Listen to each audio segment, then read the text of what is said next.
நாகப்பட்டினம் தொகுதியில் நன்னிலம் அது ஒரு reserve constituency, Tiruvarur reserve constituency, Nagapattinam, Vedaranyam, Thiruppanandal இது ஒரு reserve constituency, SC constituency, Killiyur 1991 என்னைக்கு உலகமயமாக்கல் வந்துச்சோ 90களில் வந்த உலகமயம், அதுக்கப்புறம் இப்போ முழுக்க முதலாளித்துவமாக தான் இருக்குது. கம்யூனிசம்ன்றது அழிஞ்சே போயிடுச்சு.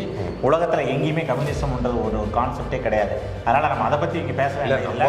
இப்போ உலகத்தில் மிகப்பெரிய பொருளாதார வேகமாக வளர்த்துட்டு இருக்க சைனாவில் கம்யூனிஸ்ட் அண்ட் அந்தியூர் கோபிச்செட்டிப்பாளையம் எப்பவுமே உங்களுக்கு பார்த்தீங்கன்னா அண்ணா திராவிட முன்னேற்ற கழகம் அவங்கள திராவிட கட்சிகளோட ஏரியா தான். இது எல்லாமே 42.2% ஓட்டு வாங்கியிருக்காங்க. அவங்க கம்யூனிஸ்ட் 2021 6.1% ஓட்டு தான் வாங்கியிருக்காங்க.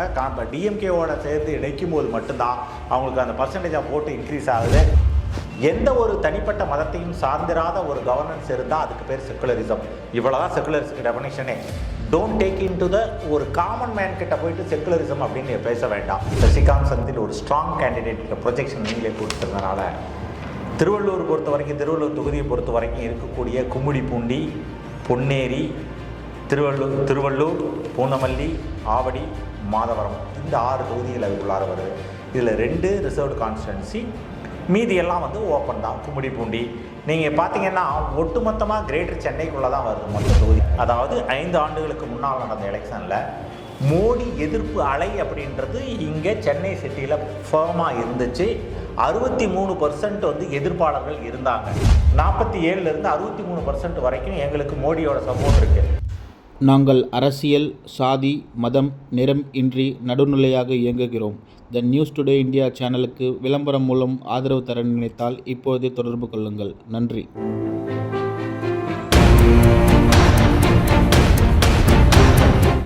வணக்கம். உங்களுக்கு பேங்கில் வேலை செய்ய கனவு இருக்கா? உங்களோட கிராஜுவேஷன் 50% மேல இருக்கா? உங்களுடைய வயசு 26க்கு மிகாமல் இருக்கா? உங்களோட கனவை நினைவாக்க ஐபிபி சென்னையில ஜாயின் பண்ணுங்க. பிரைவேட் பேங்க்ஸ்ல வேலையில சேருங்க. மேலும் விவரங்களுக்கு கீழே உள்ள இணையதளத்தை அணுகவும். த நியூஸ் டுடே இந்தியா நேயர்களுக்கு வணக்கம். இன்றைய சிறப்பு விருந்தினர் திரு செந்தில்குமார் அவர்கள், state BJP election committee analytical and strategic wing president. வணக்கம். இந்த திருப்பூர் தொகுதியோட கேண்டிடேட்ஸ் பார்த்தீங்கன்னா அந்த இடத்துல அதிகமான ஃபேக்ட்ரிஸ் இருக்குது, நிறைய ஒர்க்கர்ஸு. ஸோ திருப்பூர் பார்த்தீங்கன்னா ஒரு முதலாளிகள் கூடும், அது மட்டும் இல்லை அதோட ரேஷியோ கம்மி தான், ஆனால் தொழிலாளர்கள் கூடும் தான் அது. ஸோ அதனால தான் கரெக்டாக கம்யூனிஸ்ட் அங்கே நிற்கிறாங்க. ஸோ அதுக்கு உங்களோட ஸ்டாட்டிஸ்டிக்கெல்லாம் கொஞ்சம் பாசிலைஸ்டாக இருக்கக்கூடிய உங்களோட மைண்டை கொஞ்சம் ஃப்ரெஷ்ஷாக கொண்டு வாங்க. எந்த காலகட்டங்களில் கம்யூனிஸ்ட்டுக்கு அங்கே வேலை, எந்த காலகட்டங்களில் தொழிலாளர்கள் இருக்கிறாங்க, எந்த காலகட்டங்களில் எது தேவையோ அதுதான். அதெல்லாம் அவுடேட்டட் கான்செப்ட். இப்போ தொழிலாளர்கள் அப்படின்னு சொல்லக்கூடியவங்க எல்லாமே கம்யூனிஸ்ட் சப்போர்ட்டர்ஸ் அப்படின்றது இல்லை. தொழிலாளர்கள் இல்லாத ஒரு என்ன சொல்கிறது, உங்களுக்கு அக்ரிகல்ச்சர் ஃபார்ம் லேபர்ஸ் எல்லாமே ஒரு பர்டிகுலர் பார்ட்டி சேர்ந்தவங்க, அந்த மாதிரி எதுவுமே இப்போ கிடையாது. இது இன்ஃபர்மேஷன் ஏரா. 2015களுக்கு பின்னால் உங்களுக்கு தலைவனே யாரும் கிடையாது. நான் தான் தலைவன் ஒரு மனுஷனும் சொல்லிட்டு இருக்கேன். இந்த நேரத்தில் போயிட்டு கம்யூனிஸ்ட்டு தொழிலாளர்கள் அப்படின்னு சொல்லி, சரி இதே டைலாக் தான் நீங்கள் சொல்கிறீங்க. அப்புறம் இன்னொரு டைலாக் சொல்கிறீங்க, எங்கள் கட்சியோட கூட்டம் நடந்தால் எங்கள் மாநில தலைவர் போனாலோ எங்கள் தலைவர்கள் வந்தாலோ வட மாநில தொழிலாளர்கள் அவ்வளோ பேர் எல்லாம் இவங்க கூட்டத்துக்கு போகிறாங்க, பல்லடத்தில் அத்தனை லட்சம் பேர் கூட்டினது காரணம் இப்படிலாம் ஏன் சொல்கிறீங்க? அப்புறம் உங்களுக்கு உங்கள் தொழிலாளர்கள் தானே. ஆமாம். அப்புறம் எப்படி பல்லடத்தில் வந்தவங்க எல்லாம் திருப்பூர்ல ஹிந்தி தொழிலாளர்கள் இல்லை? இந்த ஒரு விளக்கத்துக்கு நான் இன்னொரு பேட்டியில் கொடுத்துருந்தோம். அதாவது நிறைய மக்கள் ஒரு காலகட்டத்தில் ஒரு 30-40 வருஷத்துக்கு முன்னாடி பார்த்தீங்கன்னா சிங்கப்பூர் போனாங்க, மலேசியா போனாங்க, சவுதி அரேபியா போனாங்க, அமெரிக்கா போனாங்க, கனடா போனாங்க. எதுக்காக போனாங்க? அவங்க வாழ்க்கை தரம் மேலோங்கி இருக்கும் அப்படின்றதுக்காக தான் போனாங்க. இன்னைக்கு தமிழ்நாடு நோக்கி வராங்க. இதுக்கு மேலே நான் விளக்க வேணாம்.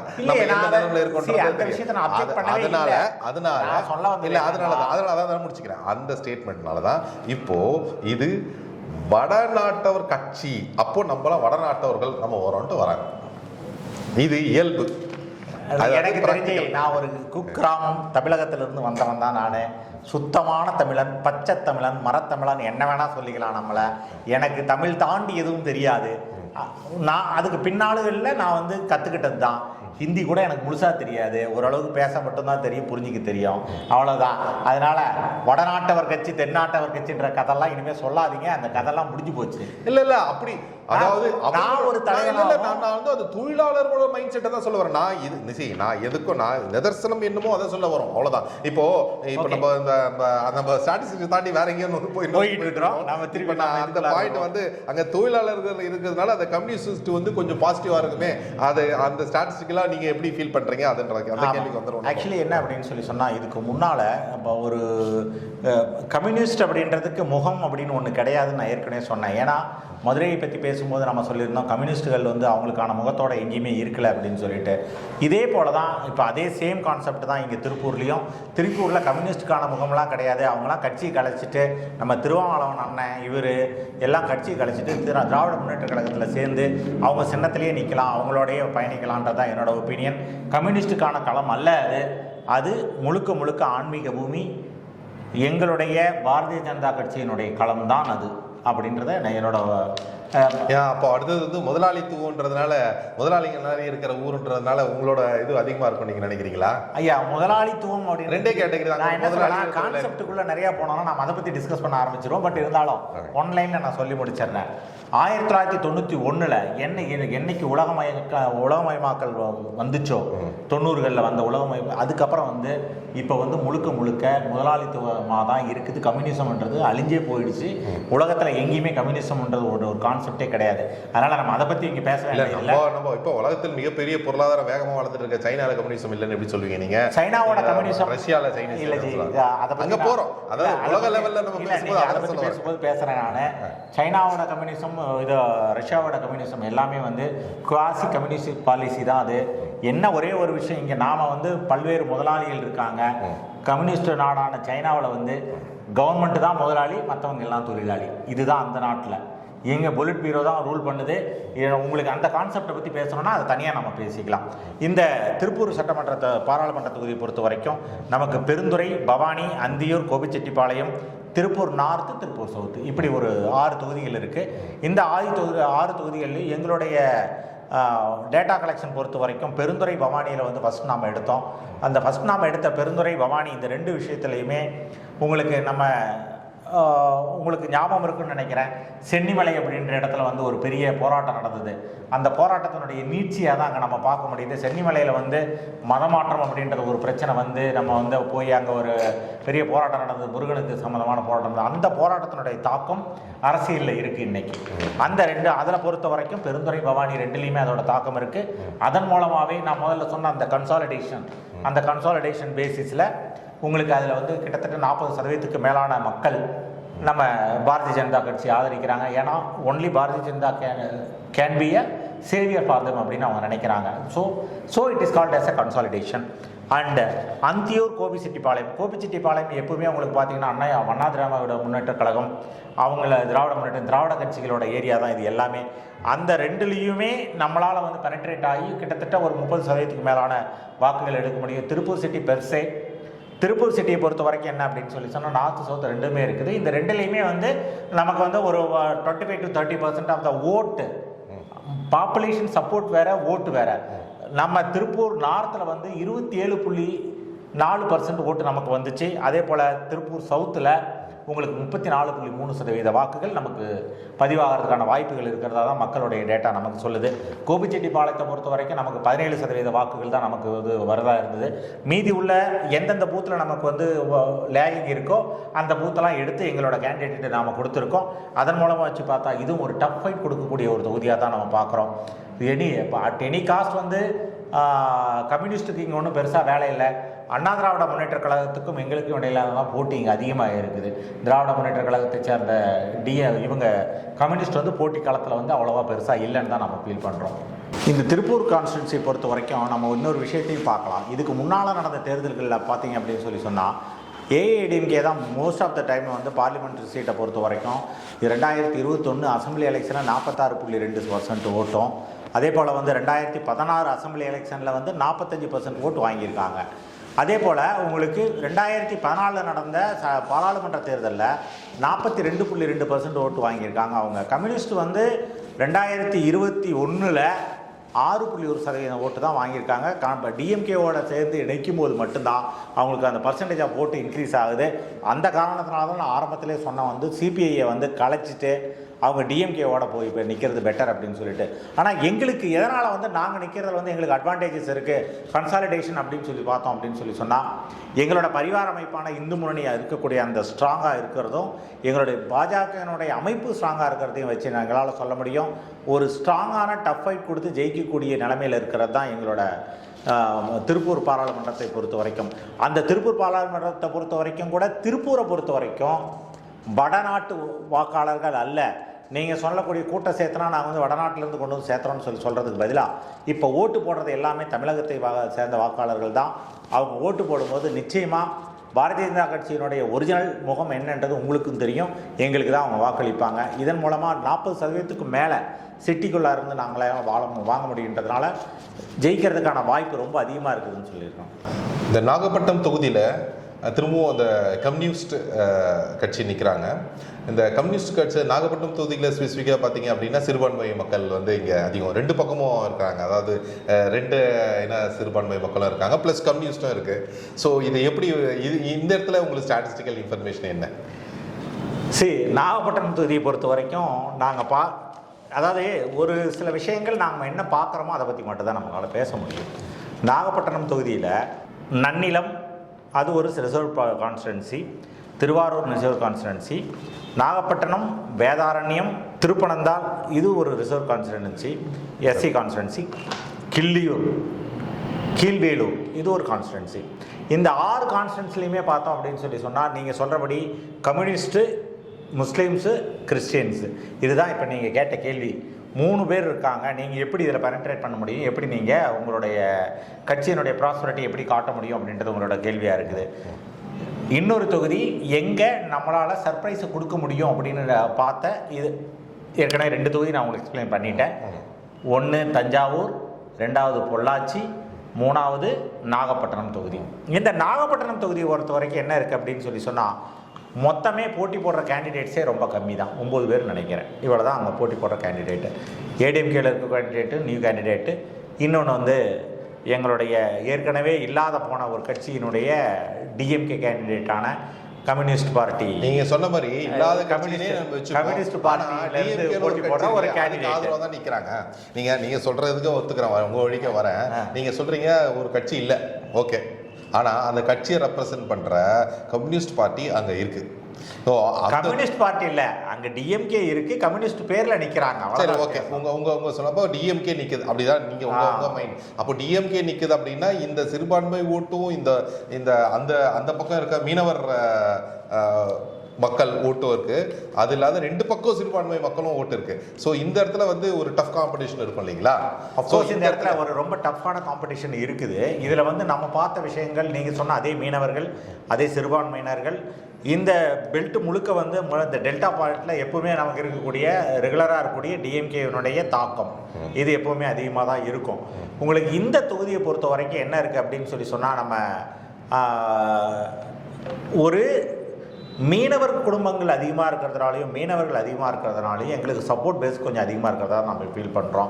மீனவர் ஃபேமிலிஸ் இருக்கக்கூடிய ஏரியாவில் நமக்கு 40% மேலான மக்கள் நம்மளை ஆதரிக்கிறாங்க அந்த இடத்துல. அதே போல் வந்து பார்த்தீங்க அப்படின்னு சொன்னால், முஸ்லீம்ஸ், கிறிஸ்டியன்ஸுக்கு நான் ஏற்கனவே விளக்கம் கொடுத்தேன். அதை தான் நான் டார்மண்ட் சப்போர்ட்டுன்னு சொல்கிறேன். டார்மண்ட் சப்போர்ட்டாக இருக்கிறதுனால தான் எங்களால் மோடி மேஜிக் வரும்னு சொல்ல முடியுது, மோடியோட சப்போர்ட்ஸ் அங்கே இருக்குது அப்படின்னு நம்மளை சொல்ல முடியுது. ஏன்னா ஒரு ஸ்ரீலங்கன் ஃபிஷர்மேன்ஸை வந்து ஸ்ரீலங்கன் ஆர்மி வந்து எடுத்துக்கிறதும், அவங்கள அரெஸ்ட் பண்ணி உள்ளே கூட்டிகிட்டு போகிறதும், அதுக்கு சப்போர்ட் பண்ணுறதும், அப்புறம் வந்து நம்மளுடைய தமிழர்கள் வாழ்வை இழந்து உயிரை இழந்த போது எப்படி பிஜேபி ரியாக்ட் பண்ணிச்சு, எப்படி ஆளுகின்ற திராவிட முன்னேற்ற கழகம் பிஹேவ் பண்ணிச்சுன்னு பார்க்க முடியுது.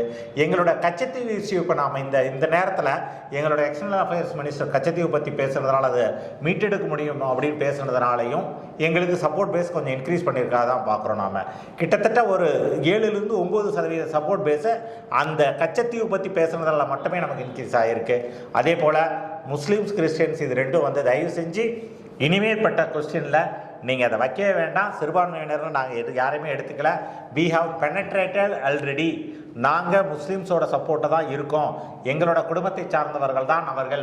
கிறிஸ்டியன்ஸ் முஸ்லீம்ஸ் எந்த வித பாகுபாடும் எங்களுக்கு இல்லை. எல்லா ப்ரோக்ராமுமே எல்லாமே வந்து அவங்களுக்காகவும் நான் போடுறோம். ஒரே ஒரு வித்தியாசம் மட்டும் இருக்குது, மற்ற கட்சிக்காரங்க அவங்க ஒரு ப்ரோக்ராம் போடும்போது அவங்களுக்காக ஃபோக்கஸ் பண்ணி போடுவாங்க. நாங்கள் என்ன சொல்கிறோம் அப்படின்னு சொன்னால் நம்ம எல்லாரும் ஒன்று தான், நீங்கள் எங்களுக்கு ஈக்குவல், நாங்கள் உங்களுக்கு ஈக்குவல் அப்படின்ற மாதிரி போடுறோம். அதனால் அந்த பெனட்ரேஷனில் எங்களுக்கு எந்த சந்தேகமும் இல்லை. ஸ்ட்ராங்காக பிஜேபி வந்து செக்யூரிட்டி கண்ட்ரின்றதை ஊர்ஜிதப்படுத்துதா? இந்த ஒரு நல்ல வாய்ப்பை பயன்படுத்தி செக்குலரிசம் பற்றி பேசணும்னு நான் ரொம்ப நாளாக யோசிச்சுட்டு இருக்கேன். செக்குலரிசம் அப்படின்னு பேசப்படுறதே ஒரு அரசாங்க கவர்னன்ஸில் செக்குலரிசம்ன்றது என்ன அப்படின்னு சொன்னால், எந்த ஒரு தனிப்பட்ட மதத்தையும் சார்ந்திராத ஒரு கவர்னன்ஸ் இருந்தால் அதுக்கு பேர் செக்குலரிசம். இவ்வளோதான் செக்குலரிசம் டெஃபினிஷனே. Don't take into the ஒரு காமன் மேன் கிட்ட போயிட்டு செக்குலரிசம் அப்படின்னு பேச வேண்டாம். அதே போல் ஒரு அரசியல் கட்சிக்கிட்ட போய் செக்குலரிசம்ன்றது பேச வேண்டாம், பேசக்கூடாத வார்த்தைகள் அது. காரணம் என்னென்னா, செக்குலரிசம்ன்றதே கவர்மெண்ட் ஓரியன்ட் மட்டும்தான். கவர்மெண்ட் வந்து செக்குலரிசமாக இருக்கா, எந்த ஒரு தனிப்பட்ட மதத்தையும் சார்ந்து இல்லையான்லா, அது செக்குலரிஸ்ட் கண்ட்ரி. அதைத்தானே நானும் கேட்கிறேன். இல்ல, அது செக்குலரிஸ்ட் கண்ட்ரி. சரிங்களா? நம்ம நாடு செக்குலரிஸ்ட் கண்ட்ரியா தான் இருக்குது. ஆனால் செக்குலரிசம் என்ற வார்த்தை இந்த தேர்தல் அரசியல்லையும் சரி, ஒரு காமன் மேன் கிட்ட பேசும்போது சரி, செக்குலரிசம் அப்படின்னு பேச வேண்டிய அவசியம் இல்லை. ஏன்னா எதுவுமே ஒன்றை சார்ந்து இருக்காது. கண்ட்ரிக்கு மட்டும்தாங்க செக்குலரிசம் ஒன்று, கான்ஸ்டியூஷனுக்கு மட்டும்தான் அது. சரி, காமன் மேனுக்கு இல்லை. அதனால எல்லா மதங்களையும் ஈக்குவலா பார்க்க போறீங்களான்னு வேணா நீங்க என்ன கேளுங்க, நான் ஒத்துக்கிறேன். இல்ல, செக்குலரிசம் என்ற வார்த்தையை என்னால ஏத்துக்க முடியல. இல்ல, இந்த செக்குலரிசத்துக்கு நீங்க ஒரு தெளிவான விளக்கம் கொடுத்தீங்க. அதாவது ஒரு கவர்மெண்ட், அந்த கவர்மெண்ட் வந்து பர்டிகுலரா கவர்னன்ஸ் ஓகே, கவர்னன்ஸ், அந்த கவர்னன்ஸ் வந்து ஸ்பெசிபிக்கான ஒரு மதத்தை இல்லாம மட்டும்தான் செக்குலரிசம். அப்போ அது தேவையில்லைன்னு நினைக்கிறீங்களா பிஜேபிக்கு? அப்படி சொல்லவே இல்லையே நாம. இப்போ நீங்க என்ன சொல்றீங்க, ஒரு கவர்னன்ஸ் மட்டும் தான் அது வேணும்னு சொன்னீங்க. கவர்னன்ஸ் இல்ல, அந்த விளக்கமும் செக்குலரிசம் என்றதும் கான்ஸ்டிடியூஷனுக்கும் கவர்னன்ஸுக்கும் தான். சரி, நீங்க அதை ஒரு பொலிட்டிக்கல் பார்ட்டி கொண்டுட்டு வராதீங்க. ஒரு தனிப்பட்ட மனுஷன் ஒரு கம்பெனியில் ரெண்டு பேர் பேசிட்டு இருக்கும்போது கூட வந்து உடனே செக்குலரிசம் பேசுறோம் சொல்லி பேசக்கூடாது. கவர்மெண்ட் மட்டும் தான் பேசுறோம். அப்போ பிஜேபி வந்து ஹிந்துத்துவா கட்சியா? பிஜேபி இந்துத்துவா கட்சியா அப்படின்னு சொல்லி கொஸ்டின் பண்ணீங்கன்னா அந்த மாதிரி ஒன்றும் கிடையாது. பிஜேபி ஒரு கட்சி, இது வந்து யார் வேணாலும் சப்போர்ட் பண்றாங்க. Majority support from the Hinduism. ஏன்னா மெஜாரிட்டி பீப்புள் இருக்காங்க, அவங்களுக்காகவும் நாம பேசுறதுனால we are called as Hindu supporters party. அவங்களோட பார்ட்டி கிடையாது, ஹிந்து சப்போர்ட்டர்ஸ் பார்ட்டி அப்படின்னு நம்ம சொல்றோம். இல்லை, அது ஒத்துக்கிறேன்.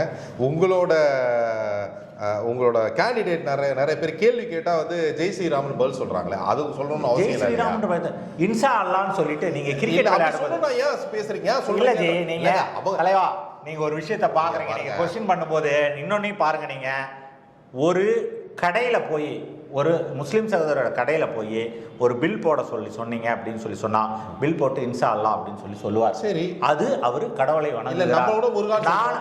நாங்களும் போது படுக்கும்போது முருகான் தான். அப்ப எங்க வேட்பாளர் ஜெய் ஸ்ரீராம் சொல்றது என்ன தப்பு? கேள்விக்கு பதில் அதை சொல்லக்கூடாது இல்லையா? என்ன அது பதில் இல்ல?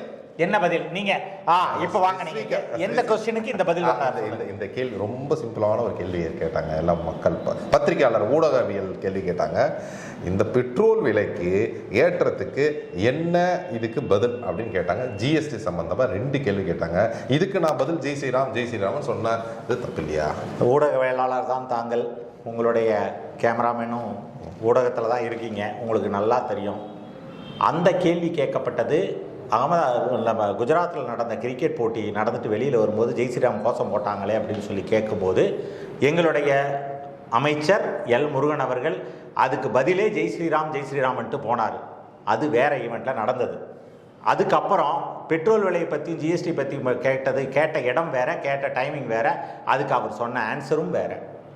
ஆனால் இதை 2ஐயும் வச்சு வைரல் பண்ணாங்க. அந்த வைரல் கொஸ்டின் தான் இப்போ நீங்க என்கிட்ட கேள்வியா கேட்குறீங்க. இல்ல, தயவு செஞ்சு கரெக்ட். இப்போ பாருங்க, எல்லா ஊடகவிலும் 100% கரெக்ட் கிடையாது, எல்லாமே தப்பும் கிடையாது. புரியுங்களா? இப்போ இந்த ஜெய் ஸ்ரீராம்னு ஏன் வந்து பர்டிகுலரா செக்யூரிட்டி கண்ட்ரி நீங்க சொல்றீங்க, நாங்க இல்ல, நீங்க என்ன சொல்றாங்க, பிஜேபி என்ன சொல்றாங்க அப்படின்னா, இல்ல நாங்க வந்து எல்லாருக்கும் பொதுவானதுன்னு சொல்றாங்க இல்லையா? அப்போ பாரத் மாதா ஜெயின்னு சொன்னது தப்பு இல்லை, ஏன்னா அது கரெக்டு. ஒரு ஸ்பெசிஃபிக்காக ஒரு மதத்தை பற்றியான ஒரு விஷயம் சொல்லக்கூடாது இல்லையா?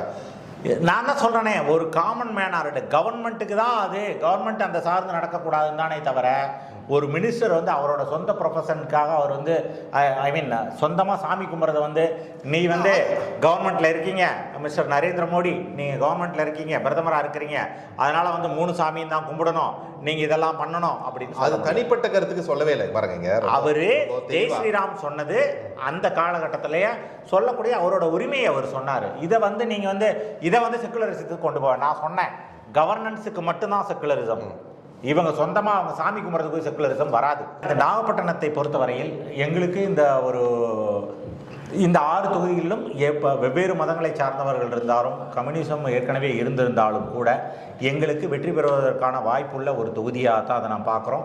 மோடி மேஜிக் வேலை செய்யும் பட்சத்தில் எங்களால் அந்த தொகுதியை வென்றெடுக்க முடியும்.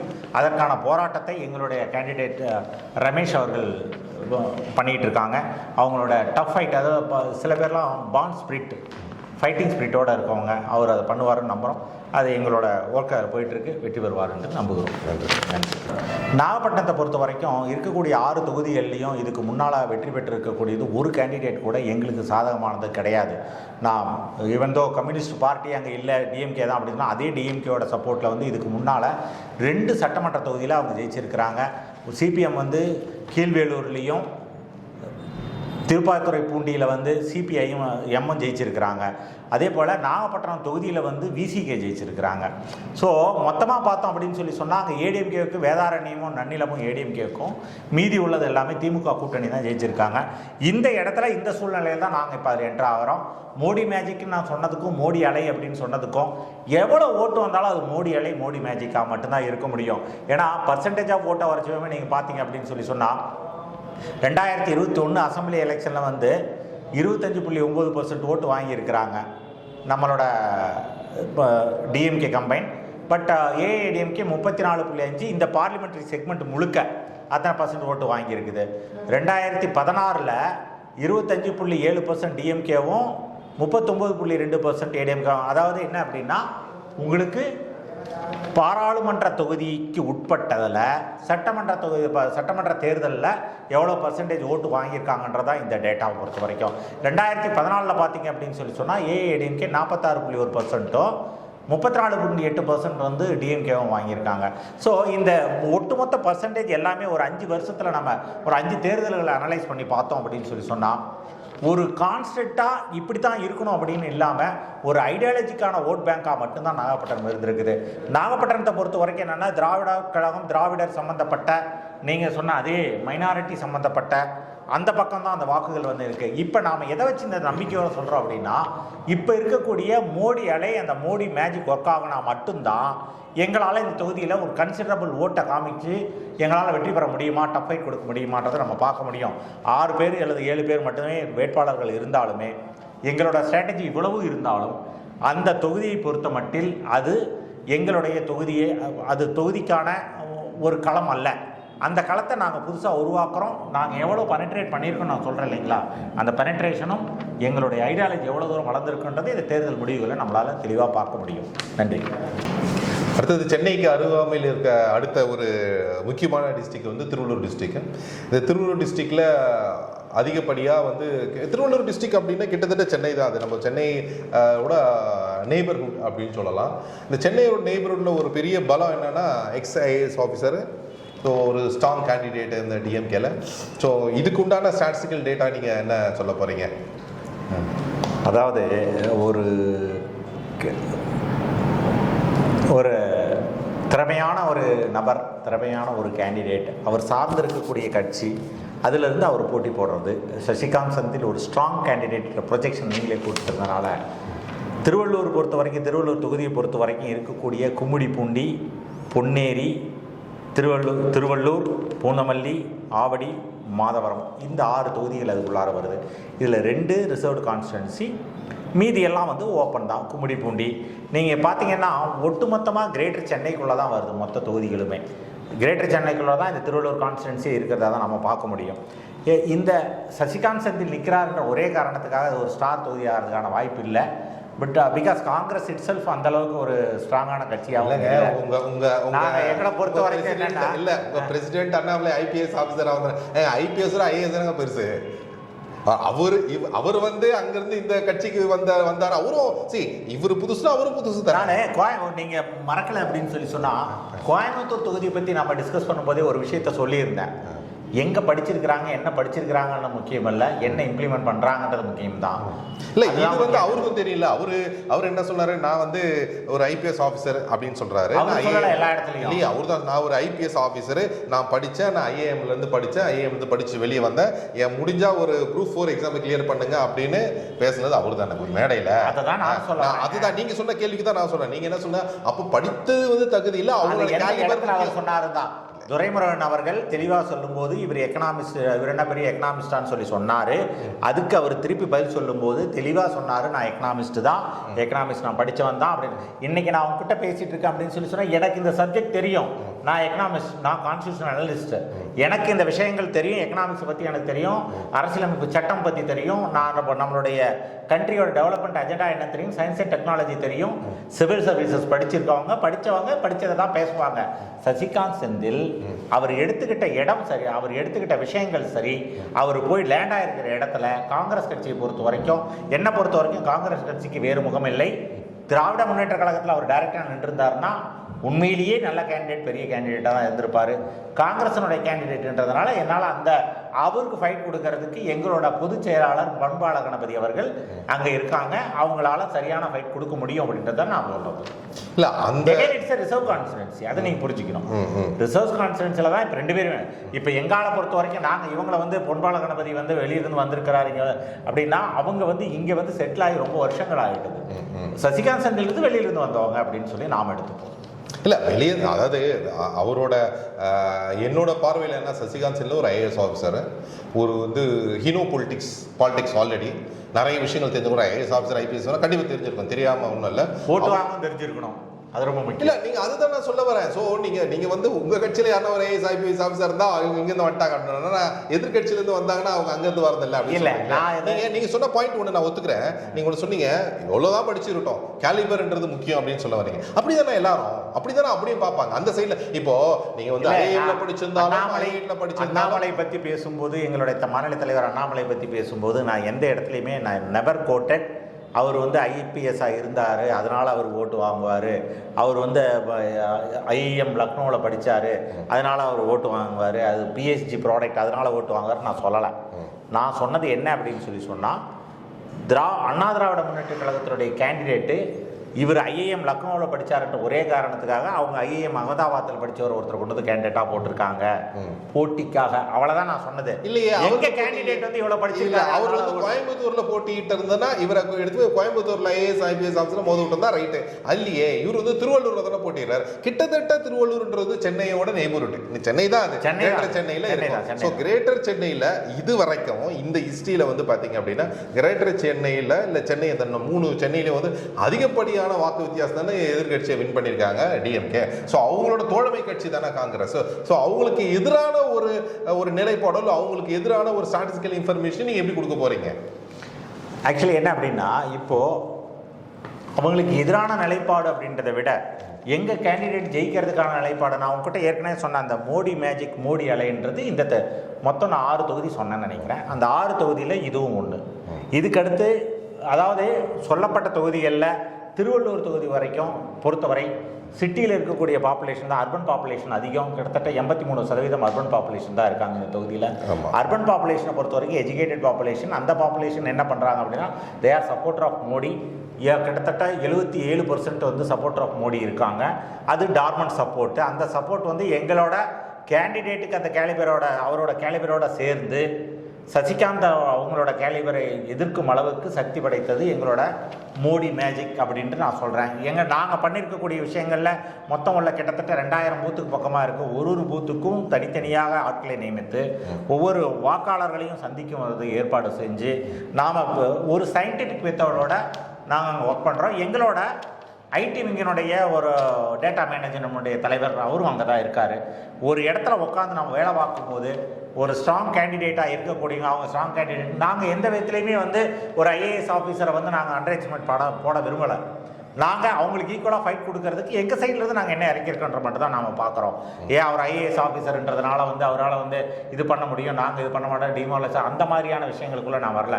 அவருக்கு ஈக்குவலாக ஃபைட் பண்ணுறதுக்கு, ஸ்ட்ராட்டஜைஸ் பண்ணுறதுக்கு. ஏன்னா எனக்கு தெரியுமே, நம்ம சசிகாந்த் செந்தில் அவர்கள் ராஜஸ்தான் மாநிலத்தில் இப்போ நடந்த எலெக்ஷனில் 2022 நடந்ததுன்னு நினைக்கிறேன், 2023 நடந்த எலெக்ஷனில் இவர் தான் வந்து வார் ரூம் பார்த்துக்கிட்டாரு. ஸோ அவரோட ஸ்ட்ராட்டஜி அந்த இடத்துல எடுபடலை. நாங்கள் எங்களோட ஸ்ட்ராட்டஜி அவரோ என்ன அங்கே பண்ணாரோ அது எங்களுக்கு தெரியும். அதுக்கு எதிரான ஸ்ட்ராட்டஜி எங்களால் ஃபிக்ஸ் பண்ண முடியும்னு நாங்கள் ஃபிக்ஸ் பண்ணுறோம். ஸோ காங்கிரஸுக்கு எதிராக எங்களால் ஒர்க் பண்ண முடியுன்றதும் இந்த 6 தொகுதிகளிலையும் பொன்னேரியை தவிர உங்களுக்கு மற்ற உள்ள 5 தொகுதிகளையும் பார்த்தீங்கன்னா ஆவடி முழுக்க இந்த அண்ணா நகர் ஒட்டி இருக்குது. இங்கே உள்ளதில் வந்து ஒரு 47% 63% வரைக்கும் எங்களுக்கு மோடியோட சப்போர்ட் இருக்குது. மோடியோட கவர்மெண்ட் வந்து ஃபர்தராக வரணும்னு எதிர்பார்க்குறாங்க. அப்படின்றதுனால எங்களால் இந்த தொகுதியில் டஃப் ஃபைட் கொடுக்க முடியும், ஜெயிக்கிறதுக்கான மேலான முயற்சிகள் அனைத்தும் பண்ண முடியும் அப்படின்றது எங்களோட கருத்து. இந்த வழியில் தான் நம்ம ஸ்ட்ராட்டஜி போட்டுக்கிறோம். இல்லை, இப்போது அவங்களுக்கு வந்து கிட்டத்தட்ட 72% ஓட்டு வந்து அங்கே பதிஞ்சிருக்கு போன எலெக்ஷனில். இப்போது 72% ஓட்டு பதிஞ்சிருக்கு. இது இன்னொரு முக்கியமான விஷயம் ஸ்டாட்டிஸ்டிக்கெல்லாம் நம்ம பார்க்கணும்னா, அதிகப்படியான அர்பன் இருக்கிற இடத்துல வந்து பிஜேபி கொஞ்சம் பின்தங்கி இருக்குது. ஆவரேஜாக பார்த்தீங்க அப்படின்னா நீங்கள் எங்கே பார்த்தாலும் ஓட்டு வித்தியாசம் வந்து பெருசாக இருந்திருக்கும். சரிங்களா? உதாரணத்துக்கு நீங்கள் இந்த 3 சென்னையுமே எடுத்துங்க, போன எலெக்ஷனையும் பாருங்கள், there will be big difference in the gap. நீங்கள் அதே போல் நீங்கள் இதுக்கு முன்னால் நடந்த ஒரு அர்பன் லோக்கல் பாடி எலெக்ஷனில் என்ன மாதிரி இருந்துச்சு அப்படின்றத நீங்கள் பார்க்கணும். பாருங்கள், நம்ம ஸ்ட்ராட்டஜி பொறுத்த வரைக்கும், நம்ம ஸ்டாட்டிஸ்டிக்கல் டேட்டாவை பொறுத்த வரைக்கும் நம்ம என்னெல்லாம் பார்க்குறோம் அப்படின்னு சொன்னால், ஒரு பார்ட்டியினுடைய ஒரு கட்சியினுடைய வளர்ச்சி ஒரு பர்டிகுலர் பேக்கெட்டில் மட்டும் இல்லாமல் ஈக்குவலாக இருக்குன்னு சொல்லி பார்க்குறோம். நீங்கள் அர்பன் லோக்கல் எலெக்ஷனில் சென்னையில் இருந்த எல்லா வார்டுலேயும் எங்களோட கேண்டிடேட்டை போட்டோம். எல்லா வார்டுலேயும் கேண்டிடேட்டை போட்டு கிட்டத்தட்ட 12% ஓட்டை நம்மளால் வாங்க முடிஞ்சிருக்குது. அதில் ஒரு கேண்டிடேட் நம்ம ஜெயிக்கவும் வச்சோம். ஸோ இது வந்து எங்களோட கட்சியினுடைய வளர்ச்சியாக தான் நம்ம திரும்ப அந்த பட்சத்தில் அதே தான், அதுக்குள்ளே தான் நானும் வரேன். இந்த மாதிரி ஈவனாக வளர்ச்சி பெற்று வரும் நேரத்தில் எங்களால் ஈவனாக ஒரு இடத்துக்கு கொண்டு வந்து 72%ன்றது ஹிஸ்ட்ரி. சரிங்களா? இந்த எலெக்ஷனில் புதுசாக நான் மோடி மேஜிக்னு சொன்னேன் இல்லைங்களா, மோடி அலை அப்படின்னு சொன்னீங்களா, இது வந்து எவ்வளோ இருக்குன்னு எங்களுக்கு தெரியும். அதுக்கு தகுந்தமான ஸ்ட்ராட்டஜிஸோட எங்களால் இந்த தொகுதியை வந்து ஒரு டஃப் ஃபைட் கொடுக்க முடியும். நாங்கள் ஜெயிக்கிறதுக்கான எல்லா முழு முயற்சிகளையும் நாங்கள் எடுக்க முடியும். கண்டிப்பாக எதிர்த்து நின்று நாங்கள் ஜெயிக்காமல் இன்னொருத்தர் ஜெயித்தாலும் அது ஈஸி வின்னாக இருக்கவே இருக்காது. சசிகாந்த் செந்திலுக்கு we are not giving cakewalk, we are trying to tough it, try to get it the நீங்கள் ரைட். நீங்கள் சொல்கிற டேட்டா, நீங்கள் இன்ஃபர்மேஷன்லாம் ஒத்துக்கிறேன். பட் ஸ்டில் வந்து லாஸ்ட் டேஸில் கிட்டத்தட்ட 3.5 லட்சம் ஓட்டு வித்தியாசத்தில் வந்து காங்கிரஸ் அந்த தொகுதியில் வின் பண்ணியிருக்காங்க. ஸோ அது ஒரு பெரிய டிஃப்ரென்ஸ். அது வந்து மற்ற இடத்துல மாதிரிலாம் இட்ஸ் ஹியூஜ் டிஃப்ரென்ஸ். ஸோ அந்த ஹியூஜ் டிஃப்ரென்ஸை வந்து நீங்கள் காம்பன்சேட் பண்ணணும் அப்படின்னா அது ஒரு நான் இன்னொரு டேட்டா இந்த விஷயத்தை இப்போ டேட்டா பற்றி பேசணும்னு சொல்கிறேன்.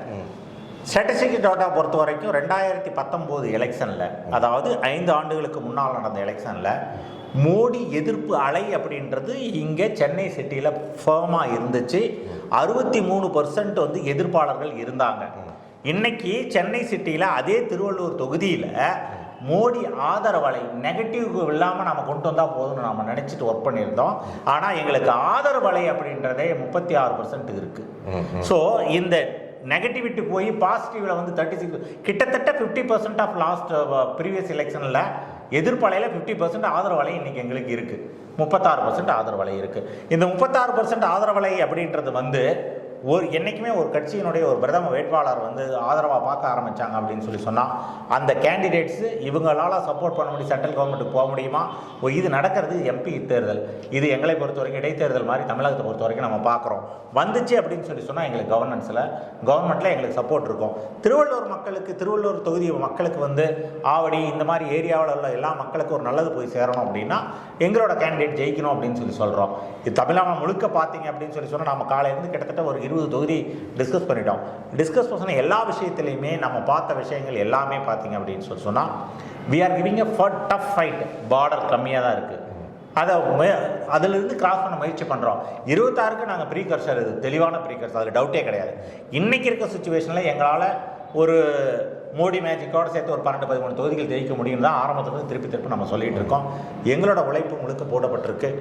திருவள்ளூர் தொகுதியை பொறுத்த வரையில் எங்களால் டஃப் ஃபைட்டு கொடுத்து சசிகாந்த் செந்திலுக்கு அவ்வளோ ஈஸியான ஒரு வெற்றியை நாங்கள் கொடுத்துட மாட்டோம். ஒருவேளை வெற்றியே கொடுக்காம விட்டாலும் வாய்ப்பு இருக்குது. நன்றி. நன்றி. இந்த தொகுதியை பொறுத்த வரைக்கும் இதுக்கு முன்னால் பார்த்தீங்க அப்படின்னு சொன்னால் 2019 கம்யூனிஸ்ட் வந்து ஜெயிச்சிருக்கிறாங்க. செகண்ட் பிளேஸில் வந்தது அன்றைக்கி ஏடிஎம்கே. ஸோ இந்த கம்யூனிஸ்ட்டுக்கு வந்து எப்போவுமே வந்து கம்யூனிஸ்ட்டுக்கு வந்து சொந்தமான ஓட் பேங்க்லாம் இல்லை.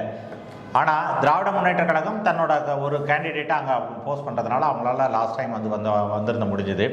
இன்றைக்கி கம்யூனிஸ்ட்டுன்றது ஒன்று இல்லாமல் இருக்கிறதுனாலையும் அதே சமயத்தில் திராவிட முன்னேற்ற கழகத்துக்கான எதிர்ப்பு வாக்கு வங்கி இருக்கிறதுனால நம்மளோட மோடி மேஜிக் அங்கேயும் ஓரளவுக்கு அந்த அலை இருக்கிறத வச்சு பார்த்தோம் அப்படின்னு சொன்னால் கிட்டத்தட்ட வந்து வெஸ்ட்டு மதுரை வெஸ்ட்டில் பார்த்தீங்க அப்படின்னு சொன்னால் ஒரு 34% ஓட்டு நம்மளால் வாங்க முடிஞ்சிருக்குது. அதே போல் வந்து மதுரை சென்ட்ரலில் நம்மளால் 26% 29% இடையிலான ஓட்டுகள் வாங்க முடிஞ்சிருக்கு. அதே போல் உங்களுக்கு மேலூரை பொறுத்த வரைக்கும் நான் ஏற்கனவே சொன்ன 37%க்கும் மேலே நம்மளால் வந்து அங்கே எடுத்துகிட்டு வர முடியுது. அப்படிங்கிற பட்சத்தில் நமக்கு வின்னிங் சான்சஸ் அதிகமாக இருக்குது.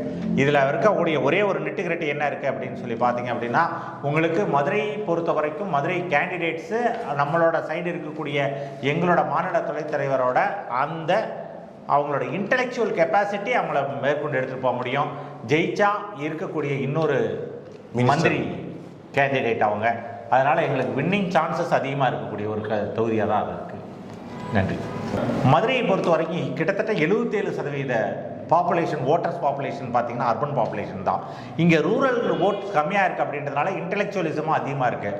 அந்த இன்டெலெக்சுவல் இதை மேண்டேட் பண்ணுற மாதிரியும் அதை மேட்ச் பண்ணுற மாதிரியும் நம்மளோட ப்ரொஃபஸர் இருக்கிறதுனால நம்மளுக்கு வெற்றி வாய்ப்பு கொஞ்சம் அதிகமாக தான் இருக்குதுன்னு சொல்லலாம். இதுக்கு முன்னால் நடந்த சட்டமன்ற தேர்தல்களில் வெளிக்கட்சியிலிருந்து வந்துட்டு திருப்பி அதே கட்சி வெளியில் போயிட்டதுனால அந்த பார்ட்டி ஸ்டாண்டு மாற மாற உங்களுக்கு பாப்புலேஷன் அந்த ஓட்டர்ஸ் இருக்காங்க இல்லைங்களா, அவங்களோட நம்பகத்தன்மை பாரதிய ஜனதா பார்ட்டி மேலே கொஞ்சம் அதிகமாக இருக்கிறதுனால நமக்கு வந்து வின்னிங் சான்சஸ் வந்து அதிகமாக இருக்குது, பிரைட்டாக இருக்குது. இருந்தாலும் டஃப் ஃபைட் கொடுக்க வேண்டிய ஒரு தொகுதியாக தான் நம்மளால் பார்க்க முடியுது. நன்றி திரு செந்தில் அவர்களே.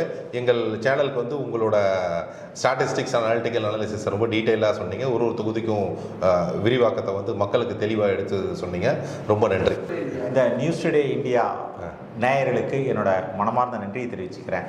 இந்த ஒரு அசாதாரணமான ஒரு சூழ்நிலை, நம்மளோட தேர்தல் சம்பந்தமாக நம்ம பேசக்கூடிய பல விஷயங்களை வந்து உங்கள் முன்னால் எங்களுடைய ஸ்ட்ராட்டஜியும் நாங்கள் எப்படி வளர்ந்துருக்குறோம், எந்த அளவுக்கு வளர்ச்சி இருக்குது, எங்களுடைய தொடரும் வளர்ச்சி எப்படி இருக்குது அப்படின்றத பற்றி உங்ககிட்ட எக்ஸ்பிளைன் பண்ணுறதுக்காக எங்களுக்கு வாய்ப்பளித்த நியூஸ் டுடே இந்தியா நேயர்களுக்கும் மற்றும் நிர்வாகிகளுக்கும் என்னோட நன்றியை தெரிவித்துக் கொள்கிறேன். தேங்க்யூ.